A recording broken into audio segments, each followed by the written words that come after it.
Jadi pada saat itu boleh dibilang saya sudah menjadi dianggap sebagai orang kedua dia di institut gitu. Kalau profesor lagi pergi seringkali telepon saya ke ruangan suruh datang hanya untuk saya diminta duduk di kursi di apa di kursinya dia di ruangan kerja dia. Saya mau pergi nggak boleh gitu. Saya pergi dulu, kamu duduk di sini, kerja di sini aja. Ini ada komputer di sini, kamu kerjanya di sini aja gitu. Ya, jadi sampai sebegitunya. Jadi kalau ada eh, orang konsultasi, termasuk mahasiswa satu angkatan saya dari Korea, dari yang mana-mana, kalau konsultasi biasanya disuruh ke saya dulu. Ya saya sempat kurang enak juga gitu kan, mahasiswa apa seangkatan gitu ya. Tetapi itulah orang Jerman itu untuk mendapatkan kepercayaan lama sekali, tapi Iya. begitu dipercaya itu luar biasa. Mereka sangat Oke. percaya ya, sehingga ketika ujian pun akhirnya semacam ya sudah udah percaya gimana ujian ya, dan akhirnya itulah Iya, yang kemudian memperlancar semuanya ya, bisa iya, memperoleh gelar dengan predikat yang tertinggi begitu di sana. iya. Kemudian hanya saya pulang Iya. saya pamit ke profesor kalau saya di Indonesia sudah jadi dosen Iya. karena saya diminta untuk jadi asisten beliau. Bahkan setelah saya sampai di Bogor ya sekitar 1 tahun kemudian masih ditelepon suruh balik lagi jadi asisten. Tapi saya bilang saya ini di Bogor menjadi dosen. Jadi kalau saya membantu boleh lah Iya. sebagai dosen tamu gitu ya. Eh, tapi saya kembali lagi ke IPB menjadi dosen. Pak, hati-hati yo. Bagi para pekerja keras yang berlomba dengan matahari pagi, Bojomu mulai yuk. Durung Kang. Ya, badai dengan kategori 4 ini Yuk, datang dengan bojomu yuk. Bojoku ngapa? ada jaminan kecelakaan kerja. Buat yang banting tulang demi cita-cita yang tersayang. Ada jaminan hari Boleh tua. jadi pilot nggak? Boleh, Nduk. Pokoknya Ibu dukung. hati-hati, Pak. Untuk yang memutar roda mengejar rezeki, nggak khawatir jalani hari. Ada jaminan kematian dan beasiswa 2 anak. BPJS Ketenagakerjaan agar mereka bisa kerja keras bebas cemas. Pasti aman, pasti cair, pasti tenang. Perlindungan pekerja sejahtera. BPJS Ketenagakerjaan. Sama saya Bambang Sadono di kanal Inspirasi untuk Bangsa. Ini juga pertama kali mengisi PD sebenarnya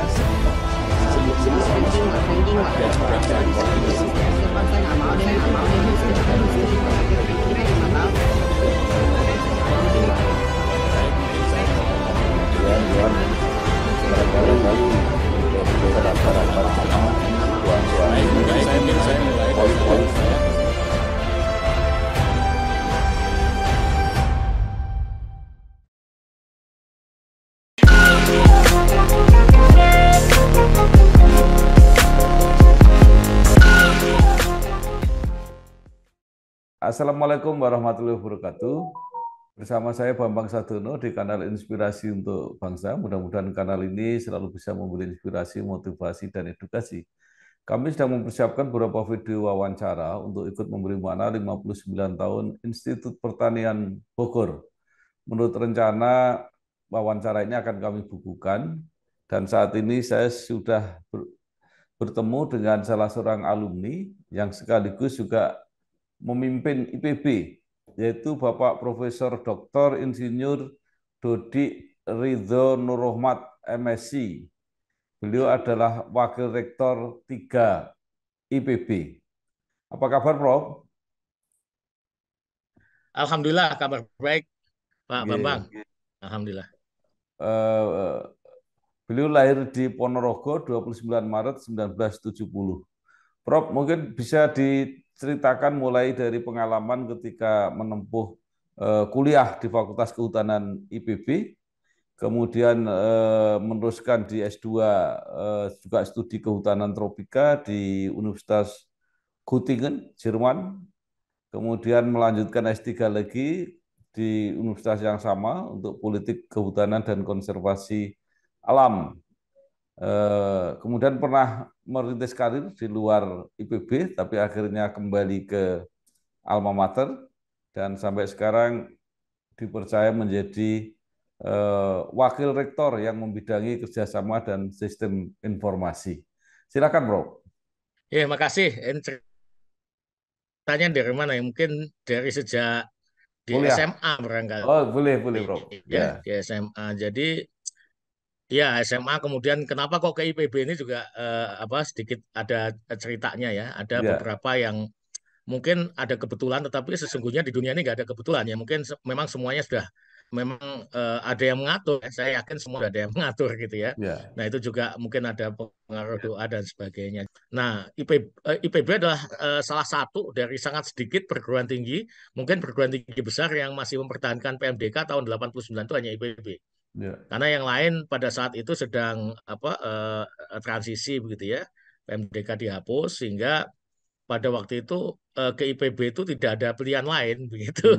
ya, Tidak ada pilihan lain ya. Bahkan waktu itu saya juga sudah siap-siap untuk ikut tes dan sebagainya. Waktu itu bimbel di kota kecil di Ponorogo belum ada, jadi mesti ke Surabaya dan sebagainya ya. Jadi ya, nah pas ketika tengah-tengah itu alhamdulillah ternyata pada saat ujian akhir itu sudah ada pemberitahuan karena PMDK itu prosesnya karena rapot ya pada ya, saat itu karena rapot sehingga sebelum lulus itu sudah ada pengumuman ya kalau ya, diterima di IPB. Alhamdulillah itu sebuah berkah yang luar biasa bagi saya dan pada saat itu memang ketika sudah diterima sebetulnya dari IPB tiba-tiba ada surat dari provinsi merekomendasikan untuk ikut programnya Pak Habibie pada waktu itu ya. Jadi mungkin karena kebetulan saya waktu itu menjadi pemenang pertama ya, cerdas cermat tingkat SMA se-Provinsi Jawa Timur waktu itu bertiga ya, dengan kawan bertiga sehingga barangkali waktu itu dinominasikan. Dan saya diberikan waktu 3 hari untuk menjawab apakah bersedia atau tidak dan saya konsultasi dengan Bapak waktu itu saya ingat dan Bapak menyarankan untuk tetap di PB ya. Bapak saya ingat persis kalau ya. memang eh, nanti Allah memang menakdirkan kamu kuliah di luar negeri, insya Allah nanti pada saatnya kamu keluar negeri juga kan gitu. Dan Ya. alhamdulillah ya ini restu orang tua ya. Saya rasa memang pada waktu itu saya sangat mensyukuri akhirnya saya memilih kuliah S1 di IPB dulu.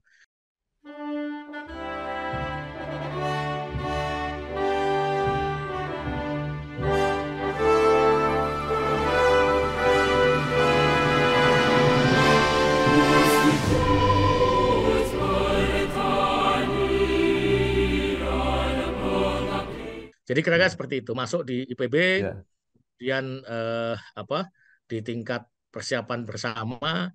Kenangan pertama sebetulnya tidak terlalu manis juga ya. di IPB itu. Saya pertama masuk itu praktikum kimia, Pak Bambang. Mungkin Pak Oh, Bambang juga ingat waktu praktikum kimia. Dan saya itu tinggal di kakak kelas yang kebetulan saya tidak mengatakan baik atau buruk, tetapi ya, ada style apa gaya hidup yang berbeda santai gitu ya. Jadi ya. kebetulan dulu kan ada istilah RCD gitu ya. Jadi satu rumah itu RCD semua gitu ya. Dan Hmm. tempat menyimpan bendera itu bendera RCD waktu itu Iya, iya, salah iya. satunya sehingga saking santainya begitu. Jadi pertama kali masuk praktikum kimia itu saya dihukum karena saya tidak pakai jas alma mater. Hmm. Jas lab, tidak Lab. menggunakan jas lab.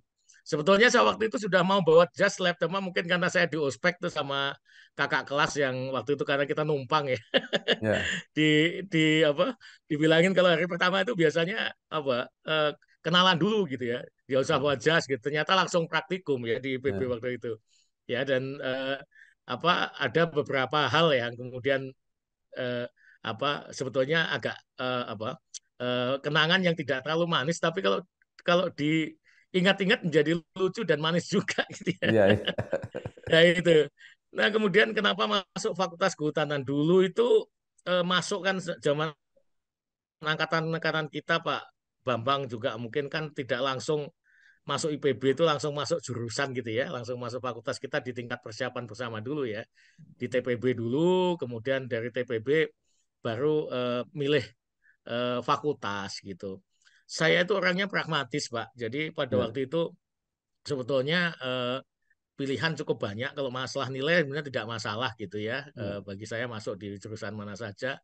Tetapi saya itu orangnya nggak terlalu seneng apa ya, pertentangan atau gimana ya, terlalu serius juga waktu itu ya. Ya karena mungkin di PB, di TPB waktu itu kan sudah sangat serius, jadi masuk fakultas kok nyari yang nggak terlalu serius apa. Kemudian yang kedua agak pragmatis. Waktu itu ada beberapa seperti GMSK itu saya ingat ada program dari Bank Dunia itu beasiswa Pak. ya, Dikasih beasiswa sampai apa itu kos-kosan pun juga ya, apa ada yang dapat gitu ya beasiswa. Ini ya, kebetulan ada kakak kelas yang jadi dosen waktu itu. Jadi waktu itu sempat tertarik ingin masuk GMSK. Kemudian saya sendiri sebetulnya suka ekonomi ya, sehingga waktu itu ya, juga apakah masuk-masuk ke Sosek, Faperta gitu ya. Nah, last minute itu saya diajak oleh kawan saya satu kelas kawan ya sahabat lah begitu ya. ya, Itu masuk Gikutan nanti anak Rio almarhum sekarang udah meninggal beliau. ya, Ya mudah-mudahan apa eh, diterima di sisinya begitu ya. ya, Yang bersangkutan sudah meninggal sahabat saya itu. Saya diajak masuk Fautan. Udahlah masuk Fautan aja sama saya gitu. ya, Di Fakultas Kehutanan waktu itu belum penjurusan ya, ya, masuknya pokoknya Fahutan gitu aja. ya, Nah, kenapa? Pokoknya enak lah kalau di Rio itu kalau yang di Kehutanan itu semuanya enak kata dia gitu. Dan saya udah ikut ya oh gitu ya ya udahlah aku ikut gitu ya sehingga agak lucu juga kalau nggak salah waktu itu saya pilihan pertama itu Kehutanan, pilihan dua itu GMSK. hmm, Kalau tidak salah saya ingat ya yang tiga ya, itu kalau nggak salah yang Sosek Peran. Sehingga sama teman-teman diledek juga sebetulnya kamu itu gendernya apa sih gitu kan karena kamu pengennya ke lingkungan yang maco laki-laki atau lingkungan perempuan gitu karena pilihan yang sangat aneh gitu ya apa ya, pilihan pertama kehutanan pilihan yang mayoritas laki-laki pada waktu itu ya, kemudian pilihan kedua itu gizi masyarakat ya dan ya, sumber daya keluarga GMSK yang mayoritas perempuan gitu jadi kamu tuh suka lingkungan laki-laki atau perempuan masa bodoh saya bilang gitu kan terus saya tinggal pulang ya pulang apa kampung karena libur panjang nah kemudian kembali ke sini saya sudah masuk di Fakultas Kehutanan saya kaget sahabat saya yang tadi masukkan ke saya apa mengajak masuk saya Kehutanan itu ternyata tidak ada di waktu itu kan ditempel ya belum ada internet ya, belum ada apa ditempel nggak ada nama sahabat saya itu ya hmm, namanya Heru lah gitu namanya. Ya saya kemudian saya cari orangnya, kenapa kamu kok nggak masuk Fahutan? Apa nggak bisa? Karena waktu itu saya di luar dugaan ternyata pada masa itu Prof. Dudung Darusman, Pak Dudung menjadi ya, dekan dan beliau ternyata di Fahutan itu membuka beasiswa untuk yang kumlot dan SM hmm, sangat memuaskan. Dulu kan agak jarang di Fahutan yang ya, masuk itu. Nah itu ternyata banyak Pak. Di ya, angkatan saya itu ya, yang nilainya bagus begitu ya. Nah tapi saya tidak tahu, cuma itu berkah betul ya, tersesat di jalan ya, yang benar lah. Gitu ya, karena saya masuk di Fahutan, ternyata saya tidak bayar SPP, saya dapat beasiswa ya karena kumlot ya. Jadi alhamdulillah orang tua tidak apa banyak membiayai. Nah kawan saya itu nggak masuk kehutanan karena ternyata diisengin dulu anak-anak dulu kan kadang-kadang isengnya juga agak ya, terlalu Pak ya. Jadi saya tanya kenapa kamu nggak masuk Pautan, nggak diterima atau gimana? Enggak. Saya waktu itu sudah daftar ngisi Fakultas Kehutanan. Saya titipin teman satu kos, kata dia begitu. hmm, hmm. Nah ternyata sama dia diganti, diganti ke apa teknologi kelautan ya. Padahal waktu itu dia berenang juga katanya masih belum ini lagi gitu.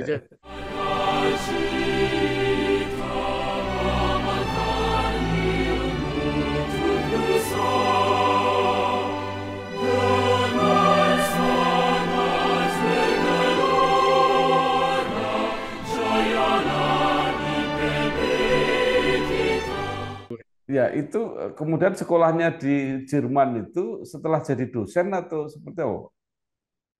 Setelah jadi dosen. Nah, jadi ya ini saya kemudian meyakini bahwa segala sesuatu itu sudah ada yang ngatur Ya, gitu. Jadi pada waktu saya lulus dengan wisuda, ya alhamdulillah kebetulan wisudawan terbaik pada waktu itu. Kemudian dipanggil oleh Pak Dudung ya, Pak Dudung kan yang kebetulan juga pembimbing saya, pembimbing kedua saya gitu. gitu. Jadi eh, karena mungkin topik yang saya pilih pada waktu itu, eh, saya S1 tuh pembimbing saya tiga, Pak Arjan Dudung dan Ibu Harini gitu. Jadi ada tiga orang pembimbing ya. Kalau sekarang kan ya, S3 baru tiga pembimbing ya. Pada waktu itu Ya. saya S1 pembimbingnya tiga.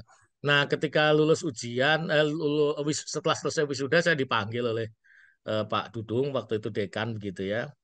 Apakah tertarik untuk menjadi dosen? Karena IPB sangat berharap bisa jadi dosen. Saya sih sebenarnya senang gitu ya. Tetapi persoalannya waktu itu 5 tahun tuh nggak ada pengangkatan dosen, Pak Bambang. Di Hmm. Fakultas Kehutanan tuh 5 tahun yang magang itu banyak sekali. Yang akhirnya sampai bosen magang nggak ada pengangkatan dosen. Nah, di sisi lain pada waktu itu memang lulusan Fakultas Kehutanan itu kerjanya Ya. cepat ya. Jadi istri saya waktu itu masih calon istri. Kita wisuda sama-sama ya. Jadi termasuk yang generasi yang kurang kreatif Pak saya itu apa Ya. inbreeding ya. Ya. Satu jurusan, satu angkatan begitu ya, satu pembimbing ya. Hanya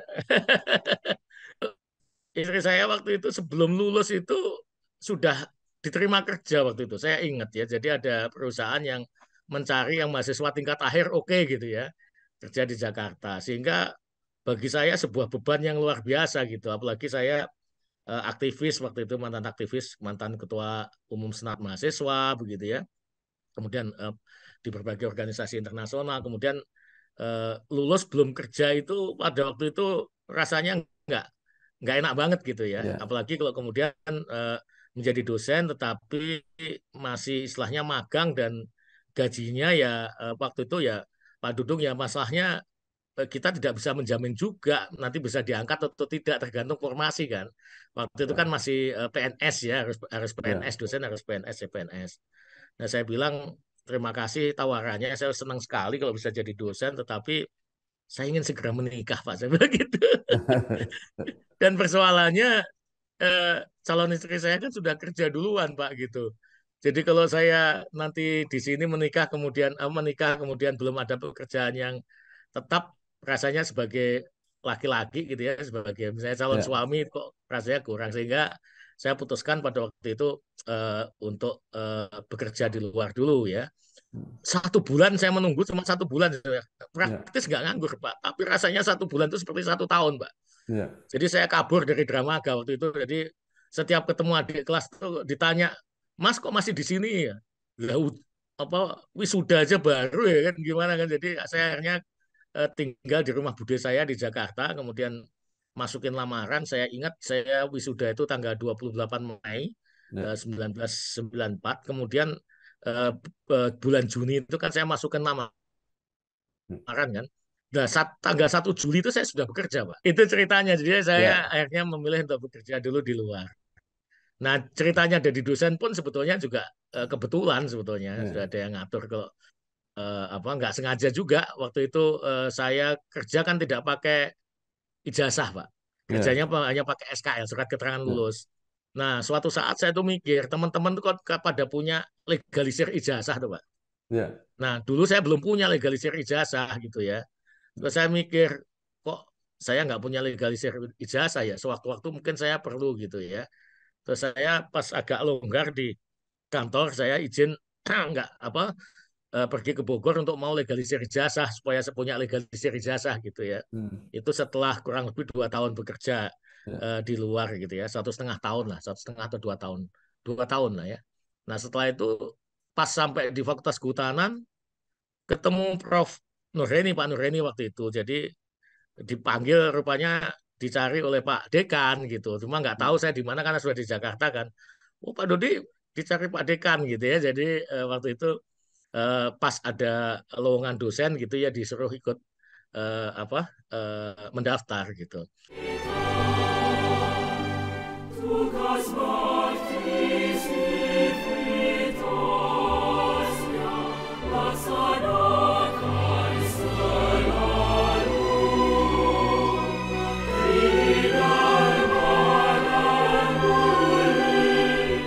Tapi kan proses PNS itu panjang ya. Di sela-sela Ya. itu saya masih sempat eh, ikut eh, tes di tempat yang lain juga. Jadi saya memang kutu loncat Pak waktu itu. Ya. Jadi tapi kutu loncat yang mungkin yang baik hati dan tidak sombong barangkali. Karena setiap kali saya pindah, biasanya saya diminta oleh perusahaan yang lama untuk mencarikan pengganti gitu ya. Oh, Ya, Dodi kok pindah gitu, tolong digantikan. Jadi teman-teman yang akhirnya alhamdulillah lebih sukses dari saya gitu yang menggantikan. Karena saya diminta, jadi saya merekomendasikan kawan-kawan yang terbaik lah. ya, Sahabat saya yang saya anggap sahabat saya masuk, sahabat-sahabat saya itu bisa berkarir sampai puncak ya. Apa beberapa orang sampai menjadi direktur utama di perusahaan tempat saya bekerja dulu. Nah, saya rasa kebanggaan saya juga ya karena mereka yang saya rekomendasikan lebih baik dari saya. Nah, itu salah satu indikator barangkali untuk teman-teman anak-anak muda, adik-adik saya ya, pindah dan sebagainya itu nggak apa-apa ya asalkan memang kita baik-baik ya baik-baik apa jadi justru kita masih sampai dengan saat ini saya masih cukup dekat dengan pimpinan-pimpinan setelah puluhan tahun ya ya, tempat saya bekerja dulu dan ketika akhirnya memutuskan jadi dosen ketika diterima itu pun juga ada cobaannya Pak karena pada waktu itu saya diterima di salah satu perusahaan swasta ya multinasional yang kalau dihitung gaji lumayan lah gitu ya kan ya, gaji PNS pada waktu itu CPNS saya 100.000 Pak.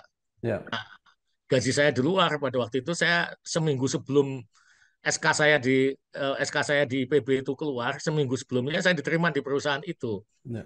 Nah gaji saya sekitar 3,5 juta jadi 35 kali lipat.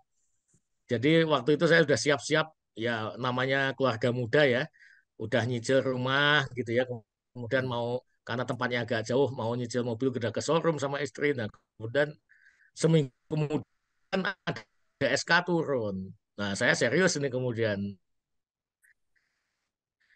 serius SK turun korbanan yang pada waktu itu luar biasa ya karena dari 3,5 juta menjadi 100.000 itu juga apa 35 kali lipat Bapak bisa bayangkan Ya, sehingga perlu kesiapan. Nah, saya ngobrol saja ngomong dengan istri, istri setuju gitu ya. Siap-siap memang semua harus kita batalkan. Semua planning kita batalkan. Nggak mungkin kita nyicil mobil apa kan dengan gaji segitu kan. Planning kita batalkan, kemudian saya bicara ke orang tua juga merestui, mertua juga tidak mempermasalahkan gitu. Hanya saya jalani. Hanya memang ternyata pusing nggak punya uang itu lebih berat daripada pusing kebanyakan uang mungkin ya. Saya itu 4 bulan ngelaju dari Bekasi. Rumah saya dulu ya, Bekasi karena saya nyicil rumah dulu di Pondok Gede, daerah Pondok Gede Bekasi. Saya dulu nyicil rumah di sana. Nah, istri saya kerja di Jalan Sudirman, Jakarta. Eh, saya harus melaju ke Bogor yang tidak ada jalur kereta KRL. Jadi saya harus pindah moda angkutan 5 kali ya. hmm, Dari Bekasi ke Pondok Gede Bekasi sampai ke Dramaga. Itu 1 hari 5 kali moda angkutan dengan waktu tempuh paling cepat PP 3 jam, paling cepat ya, kadang bisa 5 jam dan sebagainya. Sehingga habis di jalan waktu saya. Satu itu. Kemudian yang ya, kedua biaya transportasi saya aja saya ingat pada waktu itu 1 bulan kurang lebih 350. Gaji saya 100.000. ya. Sehingga betul-betul pekerjaan yang mantap gitu ya Pak, mantap gitu. Jadi mantap itu makan tabungan Pak. Akan tabungan ya. Nah, Tabungan hampir habis itu. Nah, tabungan makin habis itu ya wajar juga ya orang udah berkeluarga, istri sudah mulai ngomel itu kan. Saya minta ya, terus kan gantian biasanya kita sharing kemudian saya minta terus guys udah nggak ada tabungan ini gimana gitu mau kerja.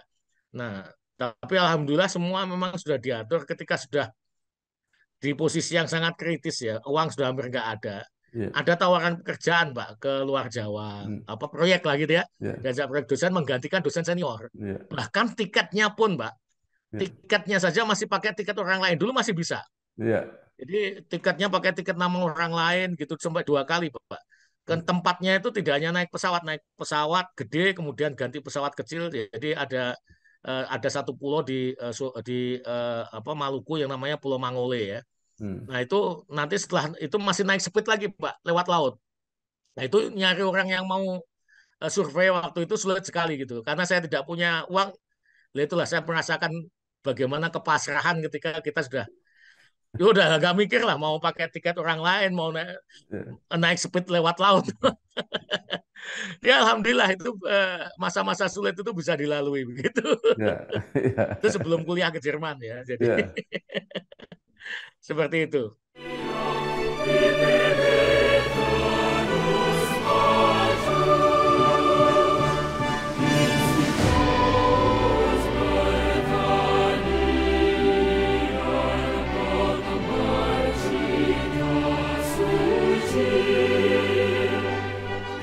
Nah, Ya, kemudian gimana? kuliah ke Jermannya seperti apa, Pak, ceritanya, Pak? Nah, itu waktu itu memang eh, akhirnya gaji turun juga, kemudian ada proyek sedikit-sedikit begitu, kemudian saya diminta eh, untuk membantu membuat proposal ya. Saya ingat Hmm. waktu itu proposal ITTO. Nah, kita hanya membantu karena yang biasanya katanya rame ya, ada kerjaan-kerjaan proyek-proyek itu pada saat saya masuk itu ya pas kebetulan sepi gitu ya. Jadi Hmm. ya udahlah saya mengcreate pekerjaan sendiri, membuat proposal, bantuin dosen-dosen senior ya, lintas fakultas itu. Hmm. Nah, kemudian alhamdulillah pada waktu itu proposal kita tembus lima tahun ya kalau nggak salah. Hmm. Jadi memang berjangka panjang. Nah, pada saat yang bersamaan, waktu itu ada kesempatan untuk kuliah di Jerman begitu. Nah, saya ikut tes ya, ringkas cerita ikut tes dan alhamdulillah diterima ya. Dan Ya. dengan catatan karena waktu itu saya ingin S2 itu apa penelitian riset saya di Kalimantan. Nah, profesor yang ngetes saya itu bilang, kamu bisa diterima tapi kalau saya baca riset kamu ini nggak cukup uangnya nanti gitu karena ini beasiswanya Hmm. kecil gitu kan. Jadi eh, oke lah kamu saya terima tapi kamu pindahlah risetnya jangan di Kalimantan di Jawa aja gitu ya. Hmm. Ya saya hanya menerima kemudian saya pindahkan risetnya di Jawa Tengah Jawa Timur ya di Perum-Perhutani. Dan itu alhamdulillah karena pada waktu itu saya berangkat itu kan masih belum Krismon. Hmm. Tahun 97 Ya. eh, itu awal saya masih ikut kursus bahasa ya sebelum berangkat. Itu kalau nggak salah dolar itu masih pada saat awal saya kursus Ya. bahasa itu 1.300 Pak. Ya. Seingat saya ya dolar. Kemudian selesai kursus bahasa itu dolar 2.000. Hmm. 2.000 rupiah saya berangkat ke Jerman. Dolar 2.000. Kemudian pas saya 1 tahun di sana pulang itu dolar 15.000 Pak. Ya. Ya, jadi teman-teman waktu itu banyak yang bilang main falas gitu ya karena dapat beasiswanya kan dalam bentuk Ya. Deutschmark waktu itu belum ada euro. Ya.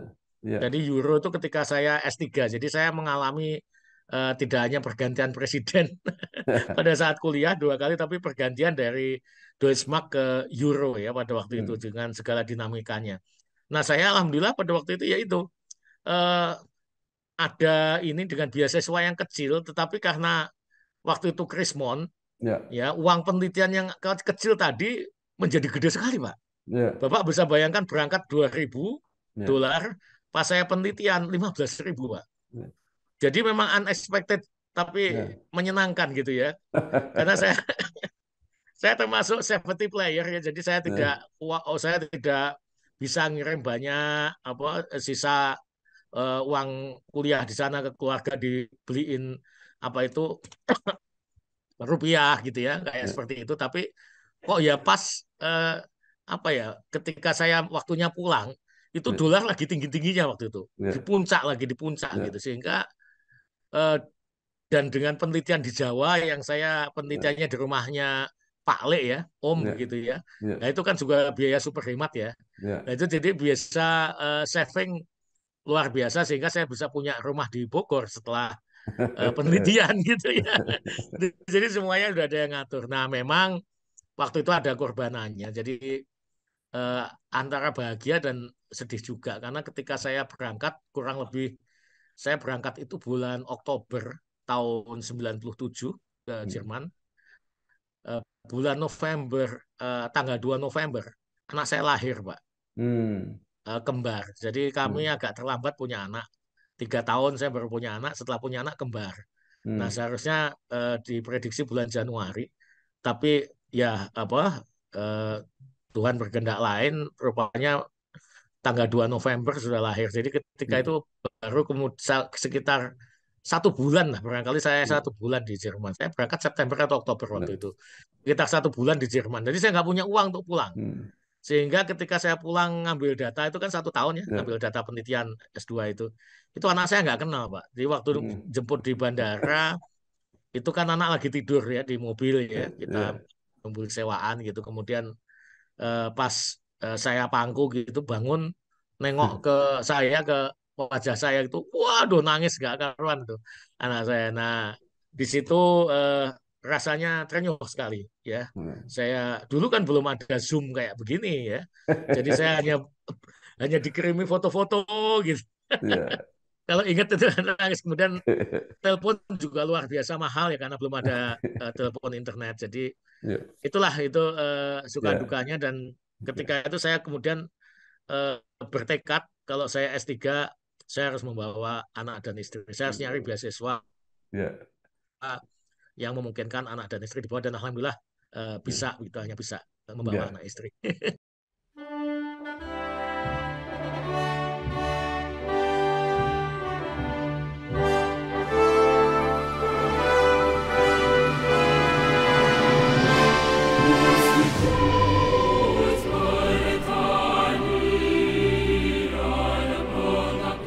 Nah, Seperti akhirnya itu. sampai posisi saat ini sebagai wakil rektor.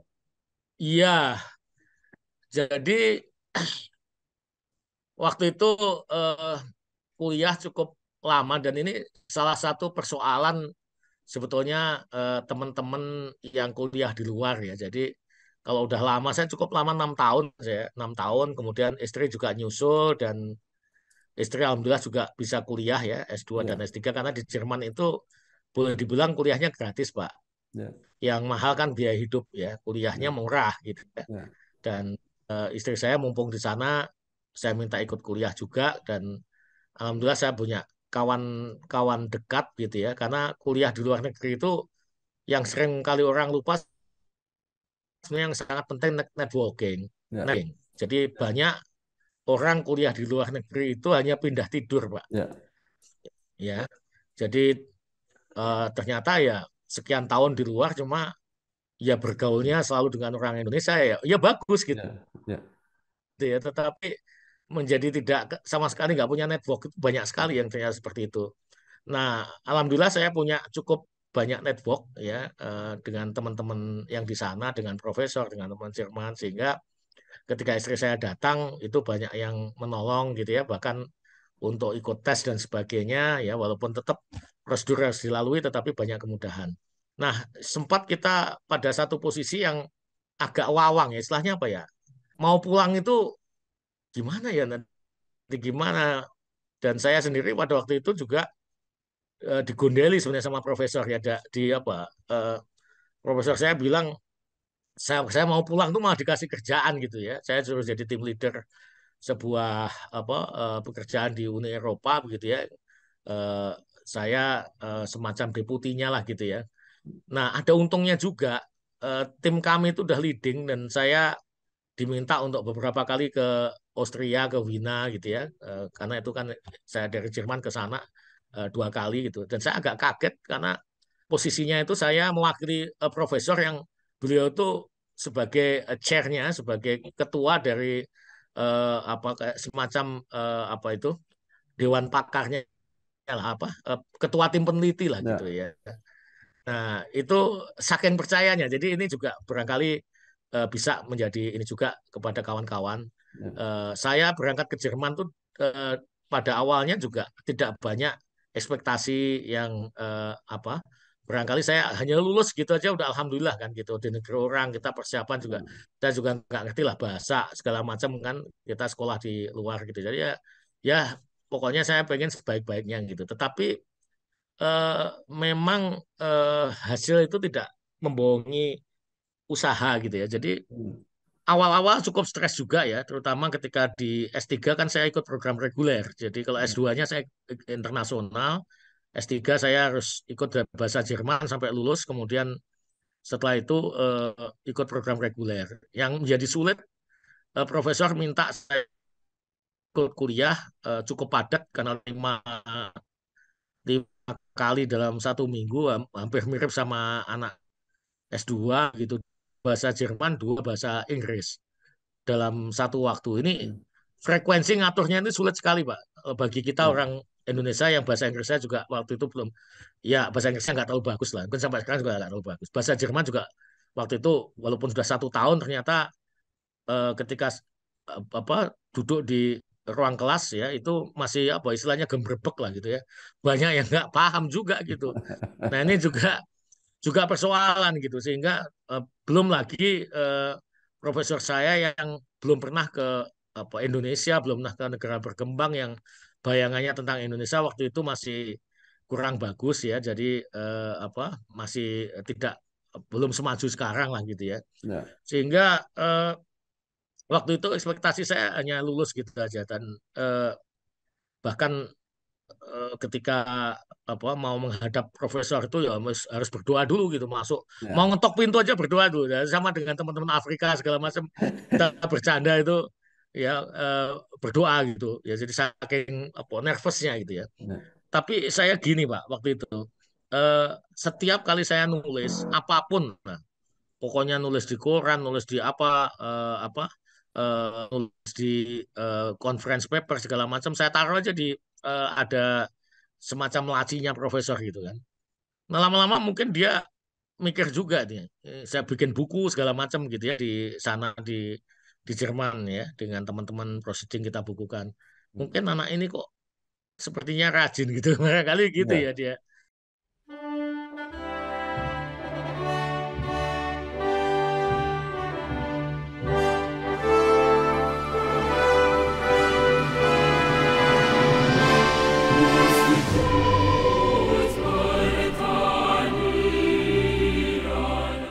Nah terus saya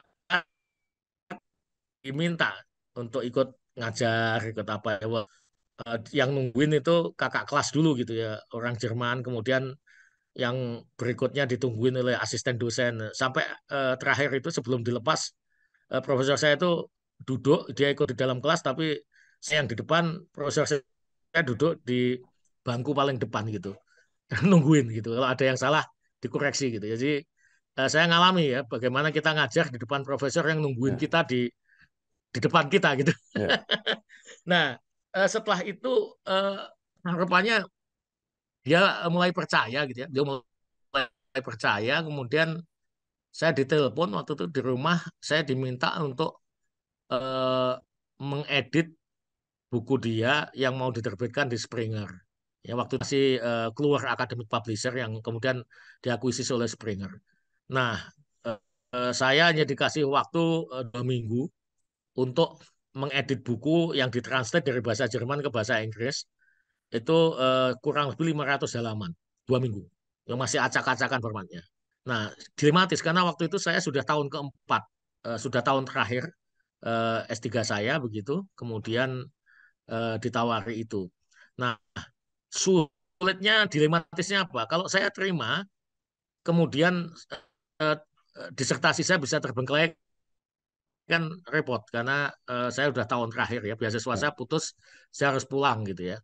Tetapi kalau saya tidak terima, itu kan kondite. Mungkin karena Ya. saya orang Timur ya, orang Indonesia, saya ada sungkan kalau orang Jerman mungkin ditolak gitu ya. Nah, Ya. saya karena ini profesor dan profesor bilang saya yakin kamu bisa gitu ya. Hmm. Mungkin ini kesempatan bagi saya untuk menunjukkan bahwa kita juga nggak kalah dengan apa mereka gitu ya, walaupun dari negara Ya. berkembang. Hanya saya terima itu dan saya kerja keras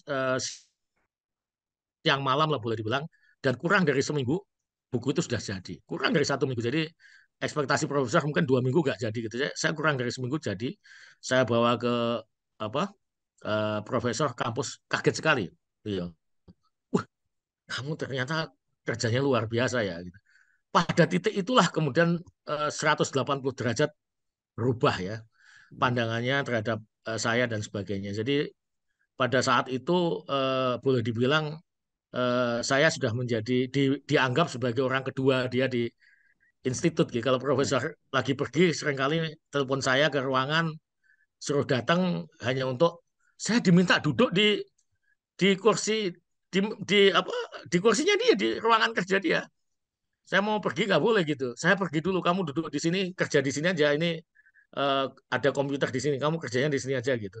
Ya, jadi sampai sebegitunya. Jadi kalau ada eh, orang konsultasi termasuk mahasiswa satu angkatan saya dari Korea, dari yang mana-mana, kalau konsultasi biasanya disuruh ke saya dulu. Ya saya sempat kurang enak juga gitu kan, mahasiswa apa seangkatan gitu ya. Tetapi itulah orang Jerman itu untuk mendapatkan kepercayaan lama sekali, tapi Iya. begitu dipercaya itu luar biasa. Mereka Iya. sangat percaya ya, sehingga Oke. ketika ujian pun akhirnya semacam ya sudah udah percaya gimana ujian ya, dan akhirnya itulah Iya. yang kemudian memperlancar semuanya ya, bisa Iya. memperoleh gelar dengan predikat yang tertinggi begitu di sana. Iya. Kemudian hanya saya pulang Iya. saya pamit ke profesor kalau saya di Indonesia sudah jadi dosen, Iya. karena saya diminta untuk jadi asisten beliau. Bahkan setelah saya sampai di Bogor ya, sekitar 1 tahun kemudian masih ditelepon suruh balik lagi jadi asisten. Tapi saya bilang saya ini di Bogor menjadi dosen, jadi kalau saya membantu boleh lah Iya. sebagai dosen tamu gitu ya. Eh, tapi saya kembali lagi ke IPB menjadi dosen. Nah di sini saya biasa jadi dosen biasa tahun 2005. Saya balik kemudian berkutat dengan penelitian-penelitian, dan alhamdulillah tidak ada semacam culture shock, karena pada saat pulang tuh ada program, Pak. Jadi kuliah di Jerman itu bagi yang paham caranya itu ada semacam tunjangan. Jadi selama 2 tahun tuh saya dapat Iya. tunjangan, dapat gaji, masih dapat gaji Iya. dari sana. Saya Iya. dan istri dapat tunjangan dari sana, sehingga tidak terlalu kaget ya, walaupun mungkin di sini belum banyak pekerjaan atau apa gitu Iya. ya, yang jumlahnya lumayan selama 2 tahun ya, termasuk alat-alat tunjangan alat kerja ya, mulai dari handycam, infocus, apa, laptop segala macam pada waktu itu kita bisa mengajukan dan diberi gitu ya. Nah kemudian tahun 2007 ya, 2007 apa 2008 ya, 2008 2008 Iya. 2008 itu ada pemilihan rektor, dan alhamdulillah pada waktu itu, walaupun saya sebetulnya bukan tim sesnya Prof. Heri Suhardianto, karena Iya. Prof. Dudung Darusman kan waktu itu juga sebagai salah satu calon ya, tetapi Iya. di IPB itu iklimnya kan sangat baik ya, sangat kondusif ya, jadi Hmm. tidak memandang dari apa kubu-kubuan. Setelah selesai Iya. selesai kemudian semuanya yang punya potensi diminta untuk membantu beliau gitu ya, Pak Hmm. Prof. Heri Suhardianto waktu itu, sehingga waktu itu Pak Heri minta izin juga ke Pak Dudung gitu ya, kalau saya diminta untuk membantu beliau, dan pada saat itu saya menjadi salah satu direktur di eh, IPB ya, 2 periode direktur CDA karir, dan kemudian direktur kajian strategis tahun 2014 ya, dan kemudian periodenya Pak Arief Satria dipercaya untuk menjadi wakil rektor, yang sebetulnya namanya sudah ganti Pak, bukan lagi Iya. kerjasama dan sistem informasi. Iya. Oh. Jadi tahun 2018 sampai dengan 2020 pertengahan itu eh, kerjasama dan sistem informasi. Kemudian sejak pertengahan 2020 sampai dengan sekarang itu namanya Wakil Rektor Bidang Internasionalisasi, Hmm. Kerjasama dan Hubungan Alumni. Iya. Karena beliau ingin internasionalisasi itu mendapatkan penekanan gitu kira-kira ya. Iya. Iya. Iya.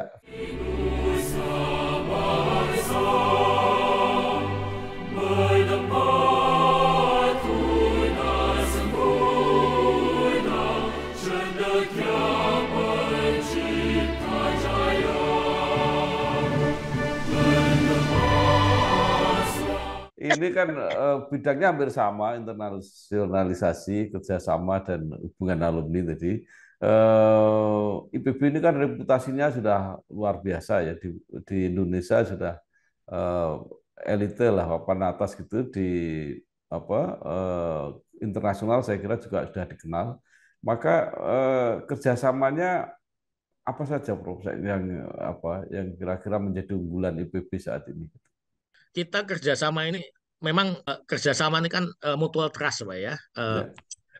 Saling percaya, itu modalnya kan Ya. seperti itu. Jadi Ya. ranking itu tidak semata-mata oh saya rankingnya bagus, tetapi juga dalam rangka meningkatkan trust ya dari pihak luar kepada IPB kan sebenarnya seperti itu ya. Dengan posisi IPB yang sangat bagus untuk klasterisasi itu bahkan kita nomor satu Pak di Indonesia untuk klasterisasi dikti ya sejak tahun 2020 ya. Ya dan setelah tahun 2020 kan nggak ada lagi rankingan untuk klasterisasi. Jadi kita bisa mengklaim IPB nomor satu sejak 2020 ya. kayak kayak iklan obat itu ya nomor satu berdiri sejak tahun berapa ini IPB nomor satu sejak 2020 karena setelah itu nggak ada lagi gitu ya. Jadi terakhir itu kita nomor satu terakhir gitu untuk di nasional dan internasional. Alhamdulillah kita bukan untuk yang by subject agriculture and forestry itu kita ranking 41 dunia. Top 50 dari ratusan ribu universitas di dunia kan banyak sekali ya. Dan itu tidak main-main ya. Top 41 nomor 41 itu tidak hanya nomor satu di Indonesia untuk agriculture and forestry juga nomor satu di ASEAN, Mbak, di Asia Tenggara. Jadi kita sudah di atasnya KSETSAT, di atasnya UPM dan sebagainya yang biasanya sering di atas kita ya. Jadi sejak tahun ini kita sudah nomor satu di Asia Tenggara. Kemudian nomor 6 di Asia. Nomor 6 di Asia. Sehingga sekarang memang banyak sekali ya tamu dari luar datang ke IPB untuk studi banding dan sebagainya. Alhamdulillah itu kepercayaan. Tetapi memang yang terpenting bukan hanya IPB yang mendunia tapi membumi itu Pak. Jadi kerjasama itu harus bisa mendunia tapi juga harus bisa dimanfaatkan oleh masyarakat. Inovasi kita, kerjasama kita ya, jadi membumi. Jadi kita kerjasama kita tidak hanya dengan universitas di luar. Kalau dengan luar itu alhamdulillah total kerjasama yang masih aktif saat ini itu ada 502. 502. Tidak hanya dengan universitas tapi juga dengan government, dengan lembaga penelitian ya. Dari 502 tadi ada 24 kerjasama dengan top 100 university. Jadi seperti Oxford, seperti Stanford, itu ada 24 yang universitas paling top di dunia itu kita sudah bekerja sama ya. Jadi itu juga kebanggaan juga.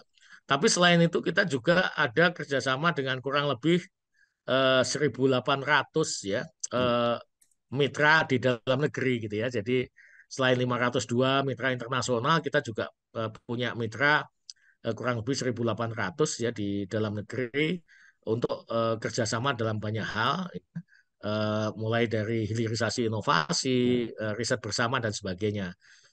Yang paling banyak dengan pemerintah daerah saat ini, Pak. Jadi karena di daerah lah sebetulnya kita banyak berkiprah ya, seperti sekolah peternakan rakyat, ya, kemudian desa presisi dan sebagainya itu dengan pemerintah daerah. Sehingga saat ini dari 1.800 tadi mayoritas kerjasama itu dengan Pemda, kemudian baru dengan sesama universitas dan kemudian dengan perusahaan dan yang lain-lainnya, teman-teman NGO dan sebagainya. Itu semuanya tidak lain dan tidak bukan dalam rangka membumikan hasil-hasil inovasi IPB. Sehingga hasil inovasi kerjasama kita dengan berbagai pihak itu juga bisa dinikmati oleh masyarakat. Terakhir. Jadikan harimu Beyond dengan Brimo. Fitur lengkap untuk jalani hari, ada top up pulsa atau paket data. Top up berisi mudah untuk pergi ke tempat kerja. Bayar praktis dengan Kris. Belanja online makin asik, tinggal klik. Mau transfer pun tak jadi masalah. What a Beyond Day. Brimo, mobile banking yang pas buatmu.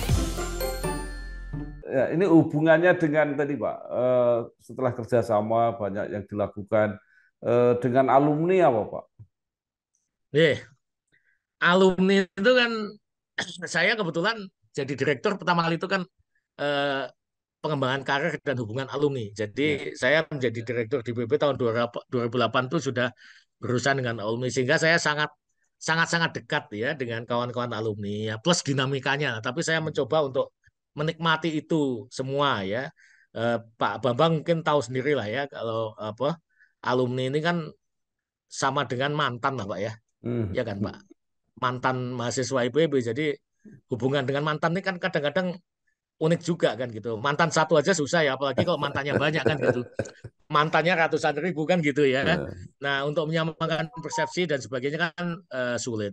Jadi ada 3 hal yang penting Pak kalau dengan alumni. Yang ya, pertama informing, jadi menginformasikan apa yang kita lakukan. Kemudian yang kedua engaging, ya. Jadi melibatkan mereka, mengajak mereka untuk ikut serta dalam berbagai kegiatan. Yang kemudian membuat sinergi Pak. ya, Itu yang paling penting, sinergi dengan alumni.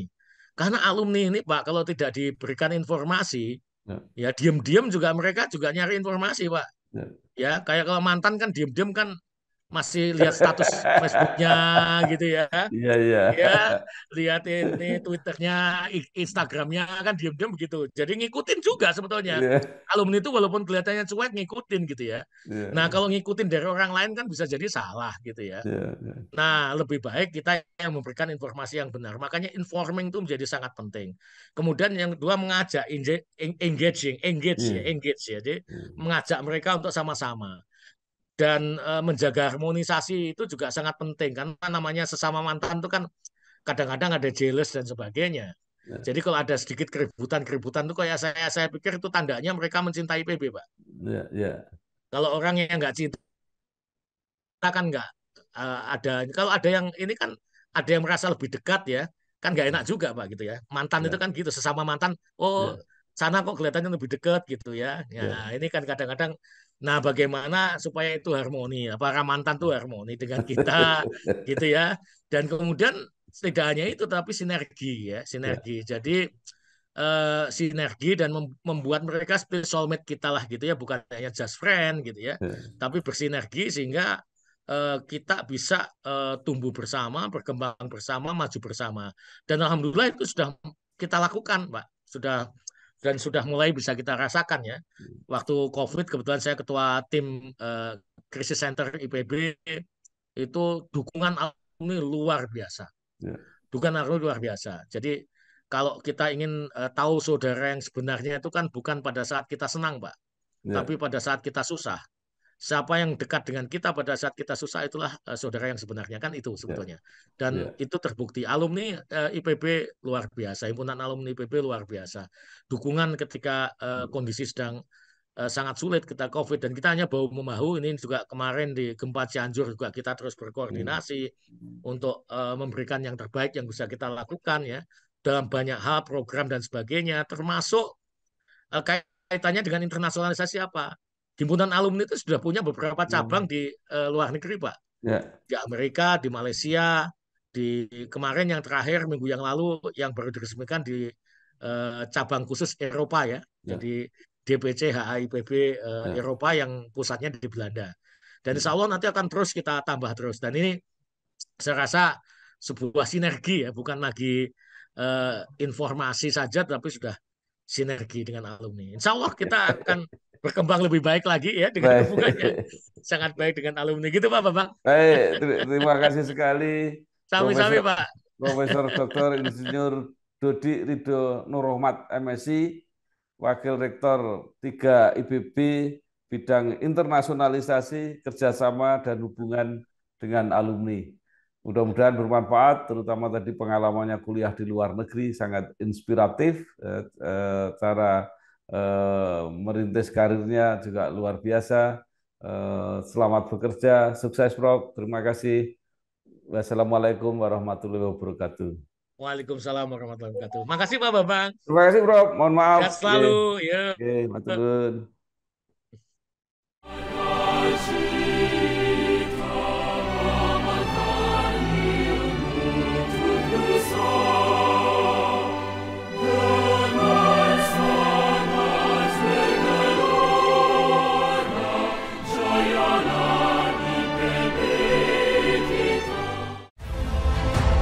Saya Bambang Satono di kanal Inspirasi untuk Bangsa.